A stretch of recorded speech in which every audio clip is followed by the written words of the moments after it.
അള്ളാഹുവിന്റെ പ്രവാചകൻ സല്ലല്ലാഹു അലൈഹി വസല്ലമ തങ്ങളുടെ മുന്നിൽ ഒരു സഹാബി വന്നിട്ട് പറഞ്ഞു, നബിയെ, ഞാനൊരു പുതിയ ബിസിനസ് തുടങ്ങാൻ പോവാ, ഞാൻ ആദ്യം ചെയ്യേണ്ടത് എന്താ?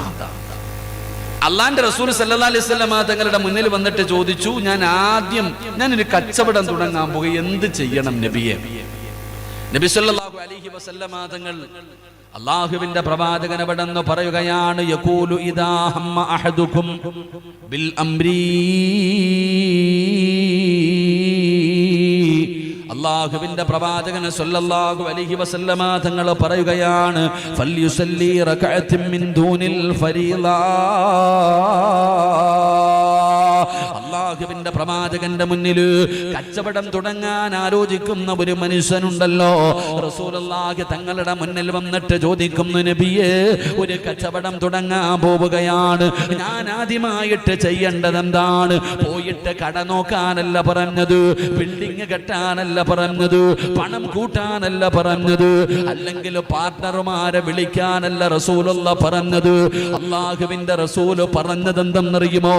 എടാ, വീട് വെക്കാൻ സ്ഥലം നോക്കി, നിന്റെ കയ്യിൽ പൈസയുണ്ട്, വീട് വെക്കണമെന്ന് ആഗ്രഹമുണ്ടാകുമ്പോ ആദ്യം വരയ്ക്കേണ്ടത് പ്ലാനല്ല, നല്ല എഞ്ചിനീയറെയല്ല പോയി നോക്കേണ്ടത്, അല്ലെങ്കിൽ പടച്ചവനെ കുറ്റികടിക്കാനുള്ള ദിവസമല്ല നിശ്ചയിക്കേണ്ടത്, അല്ലെങ്കിൽ പടച്ചവനെ അല്ലെങ്കിൽ മറ്റുള്ള വഴികളല്ല നേടേണ്ടത്. റസൂലുള്ള പറയുകയാ, അവിടെന്ന് പറഞ്ഞു, ഫൽയുസല്ലി റകഅത്തിൻ മിൻ ദൂനിൽ ഫരീള, 2 റകഅത്ത് നമസ്കരിക്കണേ. റസൂലുള്ളയാണ് പറയുന്നത്, മോനെ, 2 റകഅത്ത് നമസ്കരിക്കണമെടാ. വീട് വെക്കുന്നതിന് മുമ്പ്, വീടിന് കുറ്റിയടിക്കുന്നതിന് മുമ്പ്, എഞ്ചിനീയറെ കാണാൻ പോകുന്നതിന് മുമ്പ്, വണ്ടി എടുക്കാൻ മനസ്സിൽ ആഗ്രഹമുണ്ടാകുമ്പോ നീ ചെയ്യേണ്ടത് എന്തെന്നറിയുമോ? അള്ളാന്റെ റസൂല് പറയുകയാണ്, നീ 2 റകഅത്ത് നമസ്കരിക്കണേ. സലാം വീട്ടിയതിന് ശേഷം അള്ളാഹുവിന്റെ ദർബാറിലേക്ക് ഇരു കരങ്ങൾ ഉയർത്തിയിട്ട് കരഞ്ഞുകൊണ്ട് പടച്ചവനോട് പറയണം, അല്ലാ, ഒരു കച്ചവടം തുടങ്ങാൻ പോവുകയാണ് തമ്പുരാനെ, നല്ലതാണോ മോശമാണോ? ഇതിലൂടെ ഞാൻ രക്ഷപ്പെടുമോ? ഇതിലൂടെ ഞാൻ പരാജയപ്പെടുമോ? എനിക്കറിയില്ല തമ്പുരാനെ. അല്ലാ, ഇത് നല്ലതാണെങ്കിൽ നീ നടത്തി തരണേ അല്ലാ.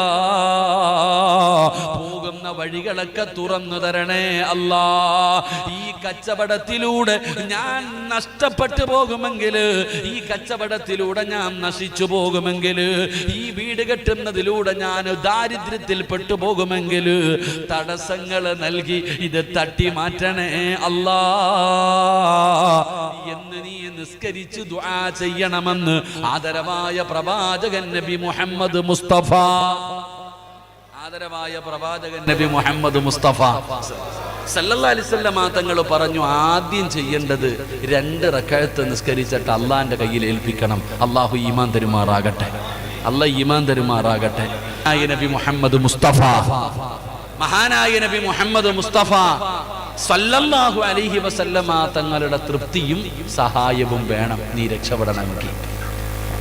അള്ളാഹുവിന്റെ പ്രവാചകൻ സല്ലല്ലാഹു അലൈഹി വസല്ലമ തങ്ങളുടെ തൃപ്തിയും സഹായവും ഉണ്ടെങ്കിൽ നീ രക്ഷപ്പെടത്തുള്ളൂ.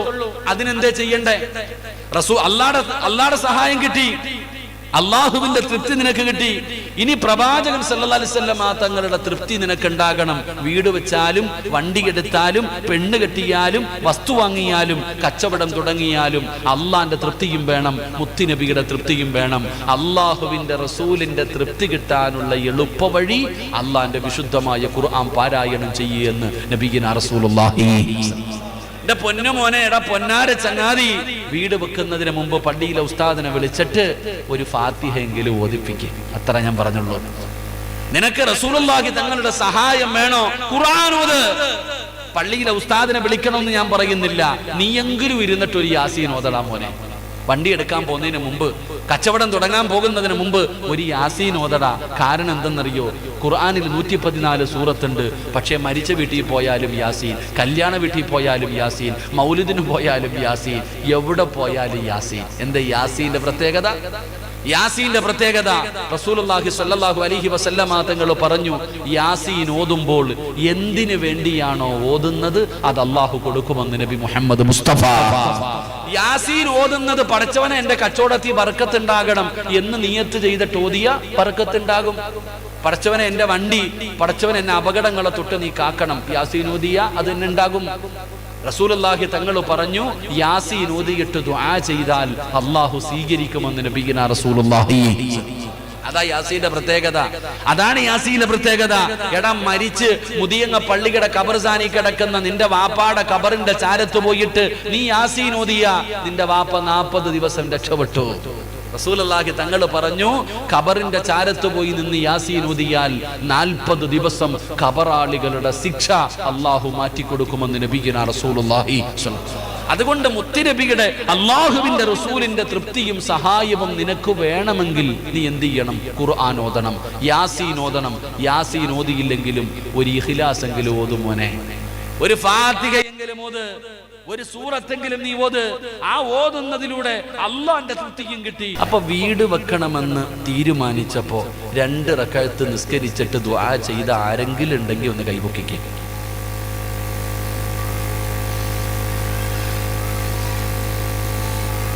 ബിസിനസ് തുടങ്ങണമെന്ന് ആലോചിച്ചപ്പോഴേ, ഒരു കച്ചവടം തുടങ്ങുന്ന സമയത്ത് 2 റക്അത്ത് നിസ്കരിച്ച് ദുആ ചെയ്ത ആരെങ്കിലും ഉണ്ടെങ്കിൽ കൈപൊക്ക്. പെണ്ണ് കെട്ടണമെന്ന് തീരുമാനിച്ചപ്പോൾ നിസ്കരിച്ച ആരെങ്കിലും ഉണ്ടോ? നിനക്ക് ബർക്കത്ത് വേണം, വരും, മോളിന്ന് വരും, കാത്തിരുന്നു. അല്ലാഹു ഈമാൻ തരുമാറാകട്ടെ, അല്ലാഹു ഈമാൻ തരുമാറാകട്ടെ. എടാ നീ തുടങ്ങിയപ്പോ നിനക്ക് ഓർക്കാനൊന്നും വയ്യ. നിനക്ക് എന്തെങ്കിലും കാര്യം തുടങ്ങുമ്പോ അല്ലാഹും വേണ്ട, ആരും വേണ്ട, പെട്ട് കഴിയുമ്പോ വേണം. കട തുടങ്ങി പൂട്ടാറായി, ലക്ഷങ്ങളുടെ നഷ്ടം വന്നു, കടത്തിലായി. അപ്പൊ പള്ളിക്കകത്ത് വന്നിരുന്നിട്ട് അല്ലാ അല്ലാ അല്ലാ അല്ലാ. ആർക്ക് വേണം നിന്റെ അല്ല വിളി? എടാ പെടുമ്പോ വിളിക്കാൻ എല്ലാരെ കൊണ്ടും പറ്റും. സാക്ഷാൽ ഫിറഔൻ വിളിച്ചില്ലേ? മൂസാ നബി അലൈഹിസ്സലാം ഫിറഔനിന്റെ കൊട്ടാരത്തിൽ കേറി ഇറങ്ങി നടന്നെടാ പൊന്നാര ചങ്ങാതി, അള്ളാനെ കൊണ്ട് വിശ്വസിക്കടാ, നിന്റെ ഈ അഹങ്കാരൊക്കെ നീ മാറ്റിവെക്ക്, റബ്ബിനെ കൊണ്ട് നീ വിശ്വസിക്ക്. പോടാ മൂസ, അന റബ്ബുക്കുമുൽ അഅല, ഞാനായി റബ്ബ്, നിന്റെ റബ്ബ, ഞാനാടാ റബ്ബ് എന്ന് മൂസാ നബിയോട് മറുപടി പറഞ്ഞ ആ ശപിക്കപ്പെട്ട ലഅനത്താക്കപ്പെട്ട ഫിറഔനെ അവസാനം ചെങ്കടലിൽ മുങ്ങുമ്പോ അവൻ പറഞ്ഞു, ഹത്താ ഇദാ അദ്റകഹുൽ ഗർഖു, വെള്ളത്തിൽ മുങ്ങുമ്പോ പറയാ, മൂസ നീ പറഞ്ഞ ദൈവത്തെ ഞാൻ വിശ്വസിക്കുന്നുണ്ട് കേട്ടാ. അപ്പൊ വിളിച്ചിട്ട് കാര്യമില്ല. എടാ നീ വീട് കെട്ടുന്നതിന് മുമ്പ്, നീ പെണ്ണ് കെട്ടുന്നതിന് മുമ്പ്, നീ കച്ചവടം തുടങ്ങുന്നതിന് മുമ്പ്, നീ വണ്ടി എടുക്കുന്നതിന് മുമ്പ്, നീ വസ്തു വാങ്ങുന്നതിന് മുമ്പ് അള്ളാനോട് പറയണം, ഇത് നല്ലതാണോ മോശമാണോ എനിക്കറിയത്തില്ല അല്ലാ, നല്ലതാണെങ്കിൽ ഞാൻ പോകുന്ന വഴികൾ മൊത്തം എനിക്ക് തുറന്ന് എളുപ്പമാക്കി തരണം, ഇല്ലെങ്കിൽ തടസ്സങ്ങൾ തന്ന് തട്ടി മാറ്റണം എന്ന് നീ പറയണേ എന്ന് സിറാജല്ല പറയുന്നത്, മഹാനായ ആദരവായ പ്രവാചകൻ നബി മുഹമ്മദ് മുസ്തഫ സല്ലല്ലാഹു അലൈഹി വസല്ലം. അല്ലാഹു ഈമാൻ തരുമാറാകട്ടെ. അപ്പൊ ഒന്നാമത്തെ കാര്യം തന്നെ ചെയ്തിട്ടില്ല. ഇപ്പൊ മനസ്സിലായ? ഒന്നാമത്തെ കാര്യം തന്നെ നിങ്ങൾ ചെയ്തിട്ടില്ല. പിന്നെ എങ്ങനെ നിങ്ങൾക്ക് അഭിവൃദ്ധി ഉണ്ടാകും? ഇനി രണ്ടാമത് ചെയ്യേണ്ടത് എന്താ? വിശദീകരിക്കുന്നില്ല, ആകെ 1 മണിക്കൂറല്ലേ ഉള്ളൂ, വിശദീകരിക്കുന്നില്ല. 2, മഹാനായ പ്രവാചകൻ സല്ലല്ലാഹു അലൈഹി വസല്ലമ തങ്ങൾ പറയുകയാണ്, എന്റെ പ്രിയപ്പെട്ട പെങ്ങളെ, ഇനിയെങ്കിലും നീ ഒന്ന് ചെയ്യാൻ തയ്യാറാകുക. അല്ലാഹുവിന്റെ വിശുദ്ധമായ ഖുർആൻ പറയുകയാണ്, രണ്ടാമത്തെ കാര്യം എന്തെന്നറിയുമോ? വഅംറുഹും ശൂറാ ബൈനഹും. അല്ലാഹുവിന്റെ വിശുദ്ധമായ ഖുർആൻ 114 സൂറത്തുകൾ. ആ 114 സൂറത്തിലെ ഒരു സൂറത്തിന്റെ പേരെന്തെന്നറിയുമോ? സൂറത്തു ശുഅറാ. കൂടിയാലോചന ഖുർആനിലെ ഒരു സൂറത്തിന്റെ പേര് തന്നെ. എങ്കിൽ അല്ലാഹു പറയുകയാണ്, മോനെ, വീട് വെക്കുന്നതിന് മുമ്പ്, കച്ചവടം തുടങ്ങുന്നതിന് മുമ്പ്, വണ്ടി എടുക്കുന്നതിന് മുമ്പ്, വസ്തു വാങ്ങുന്നതിന് മുമ്പ്, എന്ത് കാര്യവും ചെയ്യുന്നതിന് മുമ്പ് നീ നിന്റെ കുടുംബക്കാരോട് ചർച്ച ചെയ്യണേ. എടാ, നിന്റെ കുടുംബത്തിലെ കാരണവന്മാരുണ്ടല്ലോ, അല്ലെങ്കിൽ നീ തുടങ്ങുന്ന കച്ചവടത്തെ കുറിച്ച് അറിവുള്ളവർ, അവരോട് നീ ചോദിക്കണം, അവരോട് നീ ചർച്ച ചെയ്യണം എന്ന് പറഞ്ഞതെന്ന് കാണിച്ചു കാണിച്ചു തന്നതാരെന്നറിയുമോ? എന്തെങ്കിലും ഒരു കാര്യം ചെയ്യുന്നതിന് മുമ്പ്, സ്വന്തം തീരുമാനമെടുക്കുന്നതിന് മുമ്പ് നീ ആരോടെങ്കിലും ചോദിക്കാൻ പറഞ്ഞു തന്നതാരെന്നറിയുമോ? ഈ ലോകം മുഴുവനും അടക്കി ഭരിക്കുന്ന രാജാതിരാജനായ, ഈ പ്രപഞ്ചത്തിന്റെ അധിപനായ എന്റെയും നിന്റെയും റബ്ബുണ്ടല്ലോ, ആ അല്ലാഹയാ കാണിച്ചു തന്നത്. വൈദ് ഖാല റബ്ബുക ലിൽ മലായികതി ഇന്നി ജാഇലു ഫിൽ അർളി ഖലീഫ. അല്ലാഹു മനുഷ്യനെന്ന് പറയുന്ന എന്നെയും നിന്നെയും സൃഷ്ടിക്കാൻ തീരുമാനിച്ചപ്പോ അല്ലാഹു മലക്കുകളെ മുഴുവനും വിളിച്ചുകൂട്ടി, കോടാനുകോടി മലക്കുകളെ വിളിച്ചുകൂട്ടി. എന്നിട്ട് അല്ലാഹു ചോദിക്കുകയാണ്, മലക്കുകളെ, മനുഷ്യനെന്ന് പറയുന്ന ഒരു വിഭാഗത്തെ ഞാൻ സൃഷ്ടിക്കാൻ പോകുകയാണ്, എന്താണ് നിങ്ങളുടെ അഭിപ്രായം? അല്ലാഹു ചോദിക്കുക. അല്ലാഹുക്ക് ചോദിക്കേണ്ട വല്ല കാര്യമുണ്ടോ? അള്ളാഹുവാണ് മലക്കുകളെ സൃഷ്ടിച്ചത്. ആ മലക്കുകളെ വിളിച്ചു നിർത്തിയിട്ട് അല്ലാഹു ചോദിക്ക, ഞാൻ മനുഷ്യൻ എന്ന് പറയുന്ന ഒരു വിഭാഗത്തെ സൃഷ്ടിക്കാൻ പോകുന്നു, നിങ്ങളുടെ അഭിപ്രായം എന്താ? മലക്കുകൾ പറഞ്ഞു, വേണ്ട അല്ലാഹ്, വേണ്ട അല്ലാഹ്. അപ്പോഴും അല്ലാഹു പറഞ്ഞു, ഇനി അലമു മാ ലാ തഅലമു, നിങ്ങൾക്കറിയാത്തത് പലതും എനിക്കറിയാം. അപ്പൊ നമ്മൾ മനസ്സിലാക്കേണ്ടത്, അല്ലാഹു സുബ്ഹാനഹു വ തആല ഒരു കാര്യം ചെയ്യാൻ തീരുമാനിച്ചപ്പോൾ അല്ലാഹു മലക്കുകളോട് അഭിപ്രായം ചോദിച്ചു എന്ന് അല്ലാഹുവിന്റെ വിശുദ്ധ ഖുർആൻ. അല്ലാഹു ഈമാൻ തരുമാറാകട്ടെ, അല്ലാഹ് ഈമാൻ തരുമാറാകട്ടെ. എന്നിട്ടും മലക്കുകൾ പറഞ്ഞ, മലക്കുകൾക്ക് അറിവില്ല, എന്നിട്ടും അല്ലാഹ് ചോദിച്ചു. നീ കട തുടങ്ങാൻ നേരത്ത് ആരോടാ ചോദിച്ചേ? നീ കട തുടങ്ങാൻ നേരത്ത് ആരോടാ ചോദിച്ചേ? നീ വീട് വെക്കാൻ നേരത്തെ ആരോട് പോയി ചോദിച്ചിട്ടാ നീ വെച്ചത്? എന്റെ പ്രിയപ്പെട്ടവരെ, അല്ലാഹ്ക്ക് ഈഗോ ഇല്ലായിരുന്നു. എനിക്കും നിനക്കും പോയിട്ട് അവന്റെ അടുക്ക പോയി എങ്ങനെ പോയി ചോദിക്കില്ലേ? ഓന്റെ അടുത്ത് പോയി എങ്ങനെ ചോദിക്കാനാ? നാണക്കേട് അല്ലേ? അവൻ എന്നെ കുറിച്ച് എന്ത് വിചാരിക്കും? നമ്മൾ ചോദിക്കാറില്ല. എങ്കിൽ അല്ലാഹു സുബ്ഹാനഹു വ തആല തന്റെ മലക്കുകളോട് അഭിപ്രായം ചോദിച്ചു. മഹാനായ നബി മുഹമ്മദ് മുസ്തഫ സല്ലല്ലാഹു അലൈഹി വസല്ലമ തങ്ങൾ ബദറിൽ പോകുമ്പോൾ സ്വഹാബത്തിനോട് ചോദിച്ചു, സഹാബ, നിങ്ങളുടെ അഭിപ്രായം എന്താ? ബദർ യുദ്ധത്തിന് പോയപ്പോ, ഹന്തക് യുദ്ധത്തിന് പോയപ്പോ അല്ലാഹുവിന്റെ പ്രവാചകൻ സല്ലല്ലാഹു അലൈഹി വസല്ലമ തങ്ങൾ സ്വന്തം തീരുമാനമെടുക്കുകയായിരുന്നില്ല, സ്വഹാബത്തിനോട് അഭിപ്രായം ചോദിച്ചു എന്ന് ചരിത്രം പഠിപ്പിക്കുന്നു. അപ്പൊ അല്ലാഹ്ക്ക് ചോദിക്കാം, മുത്തുനബിക്ക് ചോദിക്കാം, സിറാജിന് പറ്റൂല. അല്ലാഹ്ക്ക് ചോദിക്കാം, അല്ലാഹുവിന്റെ റസൂൽ സല്ലല്ലാഹു അലൈഹി വസല്ലമ തങ്ങൾക്ക് ചോദിക്കാം, എനിക്കും നിങ്ങൾക്കും പറ്റത്തില്ല. അങ്ങനെ ചോദിക്കാത്തത് കൊണ്ടാ ഇപ്പൊ കടന്ന് അനുഭവിച്ചുകൊണ്ടിരിക്കുന്നത്. അല്ലാഹു കാത്തിരക്ഷിക്കുമാറാകട്ടെ, ഉറക്കെ അല്ലാഹു കാത്തിരക്ഷിക്കുമാറാകട്ടെ. എൻ്റെ പ്രിയപ്പെട്ട സഹോദരങ്ങളെ, വീട് കെട്ടും. ഇപ്പൊ എല്ലാവരും വീട് കെട്ടാൻ തുടങ്ങിക്കഴിഞ്ഞാൽ വീടൊക്കെ കെട്ടും. എന്നിട്ട് പള്ളിയിലെ ഉസ്താദ് വരും ഉദ്ഘാടനത്തിന് വന്നിട്ട് ഉസ്താദ് പറയും, ആ അവിടെ ഇടിച്ചുകള, ഇവിടെ ഇടിച്ചുകള, അത്ര തന്നെ. നിന്റെ വീടിന്റെ താമസം കയറുന്ന എന്താ കുടിയിറക്കൽ, എന്താ പറയാ, എന്താ കുടിയല്? മുടിയല. ഇപ്പം എടാ, നിന്റെ വീടിനകത്ത് താമസം തുടങ്ങുന്ന അന്നത്തെ ദിവസം പള്ളിയിൽ നിന്ന് ഉസ്താദന്മാരൊക്കെ വരും, ദുആ ചെയ്യാൻ വല്ല തങ്ങന്മാരൊക്കെ വരും. എങ്ങനെയുണ്ട് ഉസ്താദെ വീട്? ഉസ്താദന്മാരിങ്ങനെ തലതാഴ്ത്തിയിരിക്കും. അല്ല, ധൈര്യമായിട്ട് പറ ഉസ്താദെ. ഉസ്താദ് പറയും, അതവിടെ പാടില്ലട്ടാ, അത് വേണ്ട, ഇടിച്ചു കളയണം. അപ്പത്തേക്ക് കെട്ടിയ വീട് ഒന്നാമത്തെ ദിവസം തന്നെ ഇടിക്കാൻ പറയാ. എടാ ചങ്ങാതി, ഇത് കെട്ടുന്നതിന് മുമ്പ് നീ പള്ളിയുടെ ഖത്തീബിനടുത്ത് പോയി ചോദിക്കണ്ടേ? നിന്റെ വീട് പണിയുന്നതിന് മുമ്പ്, എടാ എഞ്ചിനീയറിന് എത്ര വിവരം കാണും? ഓന് വരയ്ക്കാനേ അറിയത്തുള്ളൂ, ബാക്കിയൊന്നും അറിയത്തില്ല. വീടെന്ന് പറഞ്ഞാൽ എന്തെന്നറിയോ നിനക്ക്? വീടെന്ന് പറഞ്ഞാൽ നിനക്ക് അതിനകത്ത് താമസിക്കണ്ടേ? നിനക്ക് മരിക്കുന്ന കാലം വരെ ആ വീടിന്റെ അകത്ത് താമസിക്കണ്ടേ? നിനക്ക് സമാധാനം വേണ്ടേ? റസൂലുള്ളാഹി സ്വല്ലല്ലാഹു അലൈഹി വസല്ലമ തങ്ങൾ പറഞ്ഞു, ഇദാ അറത്ത റസൂലുള്ളാഹി സ്വല്ലല്ലാഹു അലൈഹി വസല്ലമ തങ്ങൾ പറഞ്ഞു, ഒരു മനുഷ്യനെ അല്ലാഹു നശിപ്പിക്കാൻ ഉദ്ദേശിച്ചാൽ അവന് കള്ളുകുടിയല്ല കൊടുക്കുന്നേ. ഒരാളെ അല്ലാഹു നശിപ്പിക്കാൻ ഉദ്ദേശിച്ച അവനെ കള്ളുകുടിയനാക്കൂല, അതല്ല, അല്ലെങ്കിൽ പെണ്ണുപിടിയനോ പലിശക്കാരനാക്കൂല. അല്ലാഹു ഒരാളെ നശിപ്പിക്കാൻ ഉദ്ദേശിച്ചാൽ അവന് വീട് വെക്കാൻ ആഗ്രഹം കൊടുക്കും. അവൻ മുടിഞ്ഞു പോകും. അല്ലാഹു കാത്തിരക്ഷിക്കുമാറാകട്ടെ. ഈ മുതിയങ്ങ മുതൽ നേരെ ചെറുവാഞ്ചേരി വരെ പോയാൽ മതി. ഇതിനിടയിൽ എത്ര വീടുകൾ ഇന്നും അങ്ങനെ കിടക്കുന്നുണ്ട്. എന്റെ പ്രിയപ്പെട്ട സഹോദരങ്ങളെ, വീട് വെക്കാൻ തുടങ്ങി. തന്റെ ജീവിതകാലം മുഴുവനും ഉണ്ടാക്കിയത് മുഴുവനും പൈസ ചെലവഴിച്ചു. വീടിന്റെ പണി തീർന്നോ? ഇല്ല. പിന്നെ കടം വാങ്ങാൻ തുടങ്ങി, പെണ്ണും പൊള്ളയുടെ വിൽക്കാൻ തുടങ്ങി. അതും തീരുന്നില്ല. അവസാനം പോയി ലോൺ എടുത്തിട്ട് വീട് പണിതു. പടച്ചവനെ, ഇപ്പോ ആ ലോണൊന്ന് ഒഴിയാൻ വേണ്ടി വീട് വിൽക്കാൻ തയ്യാറായി നിൽക്കുക പലരും. അല്ലാഹു കാത്തിരക്ഷിക്കുമാറാകട്ടെ. കാരണം എന്താ? വീടെന്ന് പറഞ്ഞാൽ അതാ നിനക്ക് കളിയാ. ഒരു വീട് വെക്കുന്ന സമയത്ത് പള്ളിയിലെ ഉസ്താദിന്റെ അടുക്ക വന്നിട്ട് പറയാ, ഉസ്താദെ കന്നിമൂലയ്ക്ക് എന്തോ കുഴപ്പമുണ്ട് ഉസ്താദെ. കന്നിമൂലയ്ക്കല്ലടാ, നിന്റെ തലയ്ക്കാ കുഴപ്പം. ഞാൻ പറഞ്ഞത് മക്കളെ, പള്ളിയിലെ ഉസ്താദന്മാരോട് പോയി ചോദിക്കുക. വീട് വെക്കുന്നതിന് മുമ്പ്, ഓരോ കച്ചവടങ്ങൾ ചെയ്യുന്നതിന് മുമ്പ് കച്ചവടം ചെയ്തു പരിചയമുള്ളവരോട് നീ ചോദിക്ക്, ഇത് ചെയ്താൽ രക്ഷപ്പെടാൻ വല്ല വഴിയുമുണ്ടോ? വീട്ടിലെ വാപ്പാടെ വാപ്പ കാരണവന്മാര് കുറെ എണ്ണം ഉണ്ടല്ലോ മോനെ, ഒന്ന് പോയി ചോദിക്കടാ. പെണ്ണ് കെട്ടാൻ പോകുമ്പോൾ പോലും നീ ചോദിക്കത്തില്ല, പിന്നെ കച്ചവടം ചെയ്യുമ്പോൾ. പെണ്ണ് കെട്ടാൻ പോകുന്ന സമയത്ത് പോലും പണ്ടത്തെ കാലങ്ങളിൽ പെൺകുട്ടികൾ വീട്ടിലേക്ക് കയറി വരുമ്പോൾ വാപ്പ പറഞ്ഞു, മോളെ നിന്റെ കല്യാണം ഉറപ്പിച്ചു, ഇതാണ് പുതിയ അപ്പള. കണ്ടു, കഴിഞ്ഞു, അൽഹംദുലില്ലാഹ്. ഇപ്പൊ 11ാം ക്ലാസ്സിൽ പഠിക്കുന്ന, +1 പഠിക്കുന്ന മകള് വീട്ടിൽ വന്നിട്ട് പറയും, ഞാനൊരുത്തനെ നോക്കി വെച്ചിട്ടുണ്ട്, നിങ്ങൾ കെട്ടിച്ചെന്നാ മതി. ഇതവസ്ഥ.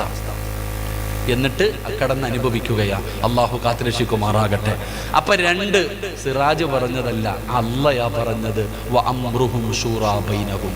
നീ എന്ത് നല്ല കാര്യം ചെയ്യാൻ തീരുമാനിക്കുമ്പോഴും നീ അറിവുള്ളവരോട് ചോദിക്ക്.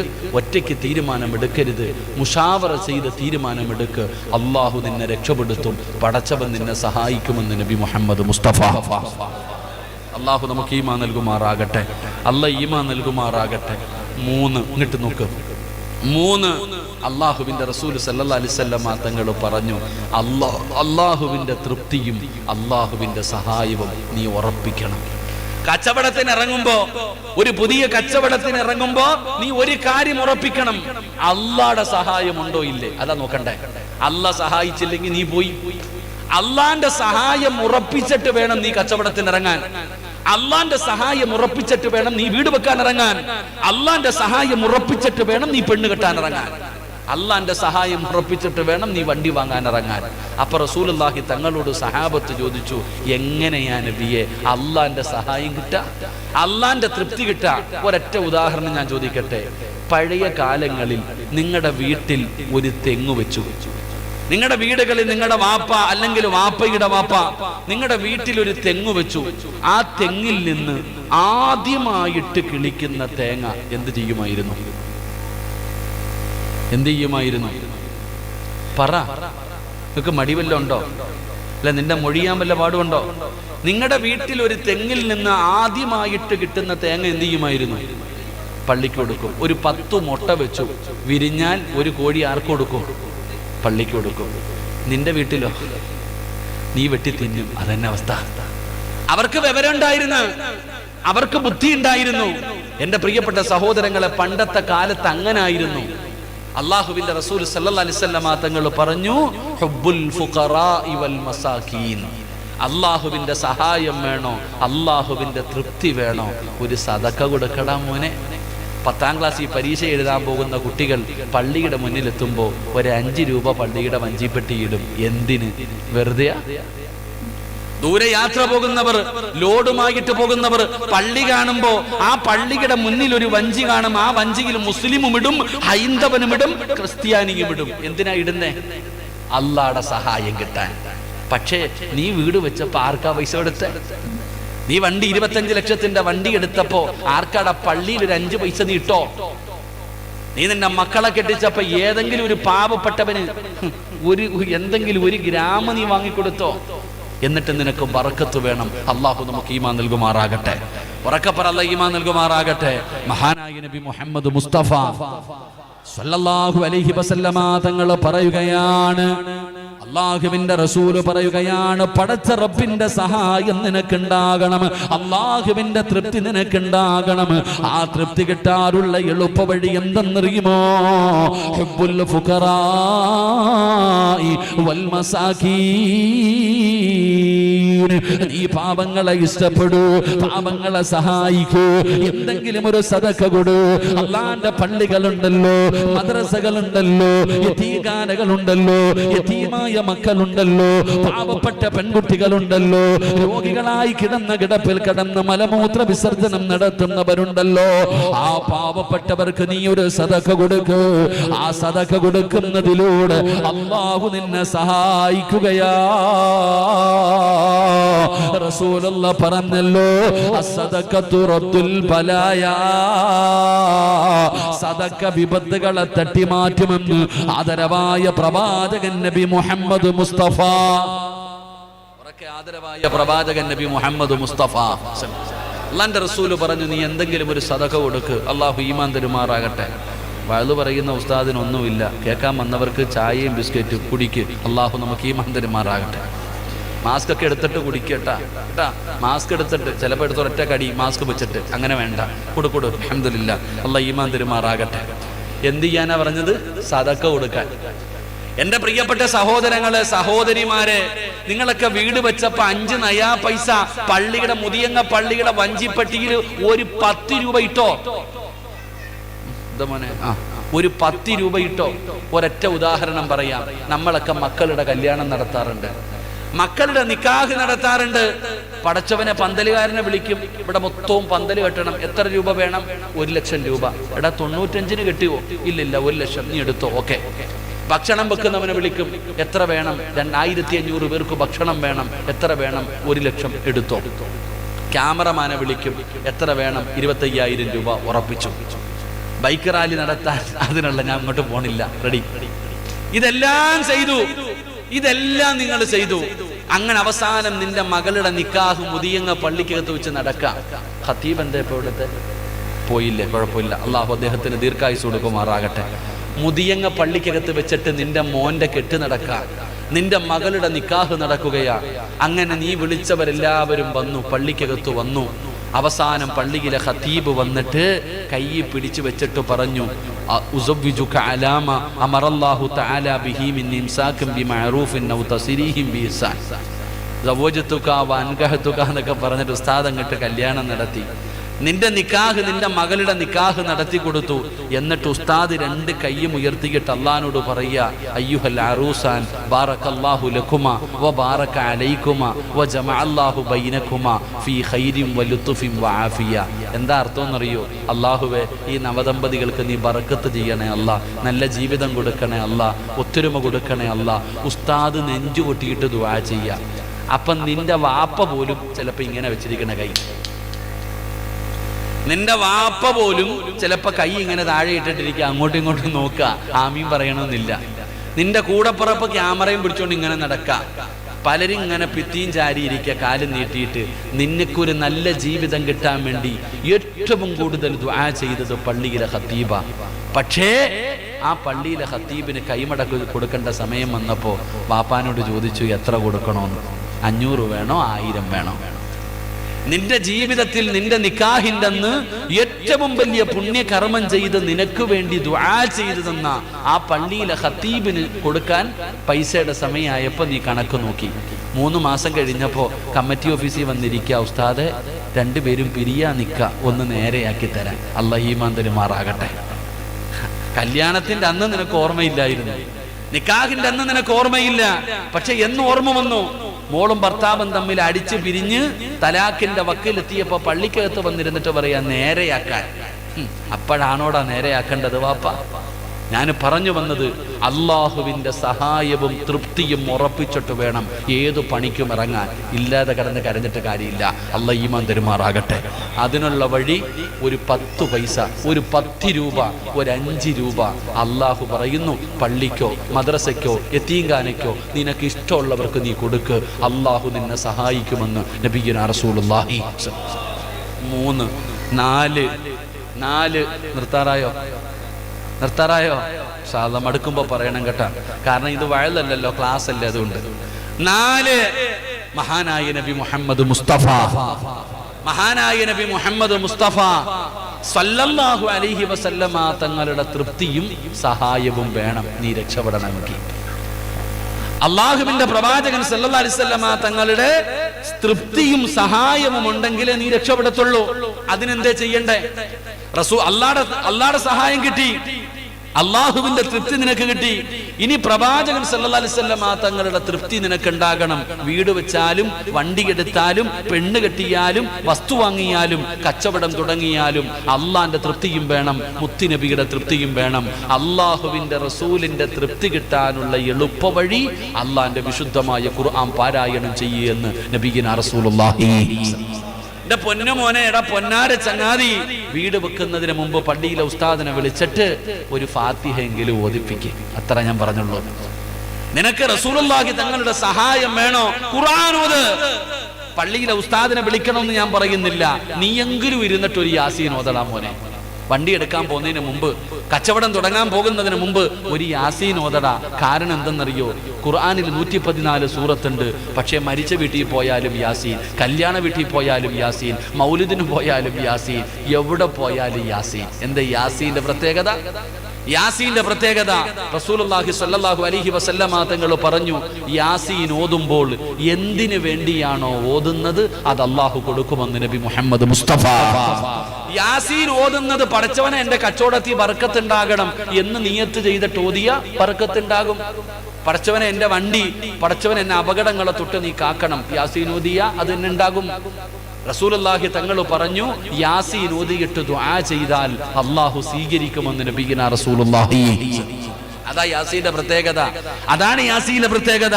എടാ, മരിച്ച് മുതിയങ്ങ പള്ളിയുടെ ഖബർസാനി കിടക്കുന്ന നിന്റെ വാപ്പാടെ ഖബറിന്റെ ചാരത്ത് പോയിട്ട് നീ യാസീൻ ഓതിയ നിന്റെ വാപ്പ 40 ദിവസം രക്ഷപ്പെട്ടു.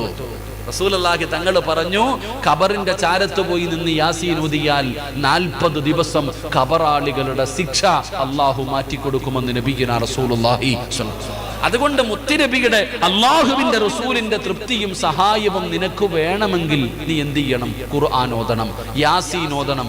യാസീൻ ഓതിയില്ലെങ്കിലും ഒരു ഇഖ്ലാസെങ്കിലും ഓതു മോനെ, ഒരു ഫാത്തിഹയെങ്കിലും ഓത്, ഒരു സൂറത്തെങ്കിലും നീ ഓത്. ആ ഓതുന്നതിലൂടെ അല്ലാഹുവിന്റെ തൃപ്തിയും കിട്ടി. മഹാനായ നബി മുഹമ്മദ് മുസ്തഫ സല്ലല്ലാഹു അലൈഹി വസല്ലമ തങ്ങളുടെ തൃപ്തിയും സഹായവും നിനക്ക് ലഭിക്കുകയാണ്. അല്ലാഹ് നിന്നെ രക്ഷപ്പെടുത്തിയില്ലേ? മുത്തി നബി ഇഷ്ടപ്പെട്ട് കഴിഞ്ഞില്ലേ? ഇനി എന്താണ് നിനക്ക് വേണ്ടത്? ഇനി എന്താണ് നിനക്ക് വേണ്ടത്? ഒന്ന്, ഏത് നല്ല കാര്യവും ചെയ്യാൻ തീരുമാനിക്കുമ്പോൾ ഒന്നാമത് ചെയ്യേണ്ടത് ഫൽയുസല്ലി റകഅത്തൻ മിൻ ദൂനിൽ ഫരീള, 2 റകഅത്ത് നിസ്കരിച്ചിട്ട് ദുആ ചെയ്യണേ. രണ്ടാമത്തെ കാര്യം എന്തെന്നറിയുമോ? അറിവുള്ളവരോട് ചോദിക്ക്, മുശാവറ ചെയ്ത് വഅംറുഹും ശൂറാ ബൈനഹും. നീ അറിവുള്ളവരോട് ചോദിക്കാതെ നീ ചെയ്യരുത്. 3, അല്ലാഹുവിന്റെ തൃപ്തി നേടണേ, അല്ലാഹുവിന്റെ സഹായം നേടണേ. അതിനുള്ള എളുപ്പ വഴി ഹുബ്ബുൽ ഫുഖറാഇ വൽ മസാകീൻ. എന്തെങ്കിലും ഒന്ന് സദഖ കൊടുക്ക്. 4, പ്രവാചകന്റെ തൃപ്തി വേണം, അല്ലാഹുവിന്റെ റസൂൽ നിന്നെ സഹായിക്കണം. അതിനുള്ള വഴി എന്ത്? ഖുർആൻ ഓത്, സൂറത്തു യാസീൻ ഓത്, സൂറത്തുൽ ഇഖ്ലാസും മുഅവ്വദതൈനും ഓത്. അതിലൂടെ മുത്തുനബിയുടെ സഹായം നിനക്ക് ലഭിക്കുമെന്ന് ആദരവായ പ്രവാചകൻ നബി മുഹമ്മദ് മുസ്തഫ. 5ാമത്തെ കാര്യം എന്തെന്നറിയുമോ? 5ാമത്തെ കാര്യം എന്തെന്നറിയുമോ? അല്ലാഹു കഴിഞ്ഞു, മുത്തുനബി കഴിഞ്ഞു. അടുത്ത കാര്യം എന്തെന്നറിയോ? ഉമ്മാനെ കൊണ്ട് ദുആ ചെയ്യിപ്പിക്കണേ, വാപ്പാനെ കൊണ്ട് ദുആ ചെയ്യിപ്പിക്കണേ. മാതാപിതാക്കളുടെ തൃപ്തിയും ദുആയും നീ വാങ്ങിയാ നീ രക്ഷപ്പെടുമെന്ന് നബി മുഹമ്മദ് മുസ്തഫ. 3ാമത്തെ 5ാമത്തെ കാര്യം, വാപ്പാന്റെയും ഉമ്മാന്റെ അടുക്കലും പോയി പറഞ്ഞിട്ട് പറയണം ദുആ ചെയ്യാൻ. വീടിന്റെ മുന്നിൽ ഒരു പുതിയ കാറ് വന്നു നിന്നു. വാപ്പ ചോദിച്ചു, ആരുടേതാ? ഞാൻ എടുത്തതാ വാപ്പ, ഞാൻ എടുത്തതാ വാപ്പ. ഇത് ഏതാടാ ഈ പെണ്ണ്? കല്യാണം കഴിച്ചിട്ട് വിളിച്ചോണ്ട് വരുവാ വാപ്പ. ഇതാ നിന്റെ അവസ്ഥ.